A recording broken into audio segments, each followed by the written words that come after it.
Zomato company ఈ మధ్యకాలంలో vegetarian స్పెషల్గా ఒక ప్రత్యేకమైన ఒక వింగ్ని ఏర్పాటు చేసి ఆ వింగ్ ద్వారానే సప్లై చేయాలని నిర్ణయించింది.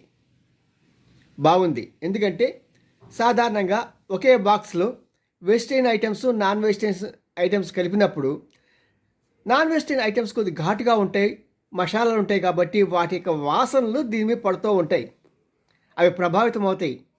ఇష్టం లేని వాళ్ళకి ప్రత్యేకంగా చెప్పుకోవాలంటే వెల్లుల్లిపాయలు లాంటివి చాలా ఘాటుగా ఉంటాయి. కాబట్టి అవి వెంటనే వెజిటేరియన్స్కి కొంతమంది తిన్న వాళ్ళకి చాలా ఇదిగా ఉంటుంది.